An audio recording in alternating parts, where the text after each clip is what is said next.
न सीटों पर बात, न साझा रैली, राहुल की यात्रा में भी इंडिया की दूरी, कैसे आई गठबंधन में गांठ। पश्चिम बंगाल की सीएम ममता बनर्जी ने इंडिया अलायंस से अलग होकर ही लोकसभा चुनाव में उतरने का फैसला लिया है। उनके अलावा पंजाब में आम आदमी पार्टी भी सभी 13 सीटों पर कैंडिडेट उतारने की बात कर रही है। इसके अलावा ममता दीदी की तेवर दिखाने पर आदित्य ठाकरे का कहना है कि वह शेरनी है। उनके इस बयान के भी निहितार्थ निकाले जा रहे हैं। इस तरह इंडिया अलायंस चुनाव के आगाज से पहले ही अलग अलग सुर दिखाते हुए बढ़ता नजर आ रहा है। सीट शेयरिंग के अलावा साझा रैलियों का जो प्लान था वह भी कठिनाई में पड़ गया है। इसकी बानगी बुधवार को कर्पूरी ठाकुर की जन्म शताब्दी पर देखने को मिली। पटना में जेडीयू का कर्पूरी जयंती पर आयोजन था, जिसमें सीएम नीतीश कुमार मुख्य अतिथि के तौर पर शामिल हुए। इसके अलावा आरजेडी की भी अलग ही रैली थी, जिसमें लालू और तेजस्वी मौजूद थे। ऐसे में राजनीतिक विश्लेषक सवाल उठा रहे हैं कि जब कर्पूरी जैसे समाजवादी नेता की जयंती पर भी विपक्ष के नेता एकजुट नहीं है, तो फिर साझा रैलियों के कार्यक्रम का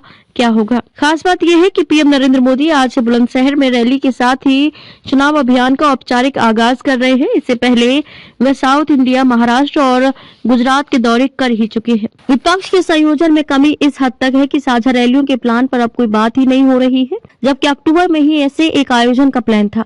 विपक्ष की भोपाल में मध्य प्रदेश चुनाव से पहले ही एक संयुक्त रैली की जानी थी, जिस पर कमलनाथ ने ब्रेक लगा दिया था। अब इस बारे में कोई चर्चा तक नहीं हो रही है और सीट शेयरिंग के नाम पर कुनवा बिखरने लगा है। वह संकट अलग है। ममता बनर्जी ने तो अकेले चुनाव लड़ने का ऐलान करते हुए सीट शेयरिंग की समस्या बताई, तो समन्वय की कमी का भी जिक्र किया। उन्होंने साफ कहा कि राहुल गांधी की यात्रा बंगाल पहुँचने वाली है, लेकिन उन्हें इसके बारे में कोई जानकारी ही नहीं दी गयी। आपको बता दें कि राहुल गांधी के नेतृत्व में चल रही कांग्रेस की भारत जोड़ो न्याय यात्रा आज बंगाल पहुंच जाएगी और अगले कुछ दिनों में इसकी बिहार में एंट्री होगी। फिर भी अब तक बंगाल में टीएमसी और बिहार में आरजेडी एवं जेडीयू को साथ नहीं लिया गया है। ये स्थिति विपक्ष में बिखराव को दर्शा रही है। खासतौर पर सीट शेयरिंग को लेकर महाराष्ट्र से पंजाब तक टकराव बना हुआ है। वहीं बिहार में आरजेडी और जेडीयू और यूपी में समाजवादी पार्टी कांग्रेस को भाव देने के मूड में नहीं है। ऐसे में विपक्ष की यही स्थिति है कि कौन दिशा में लेकर चला रे बटोहिया। चुनावी अभियान शुरू होने हैं और इसकी एकता किस हद तक है, ये देखने के लिए आने वाले दिन बेहद अहम होंगे।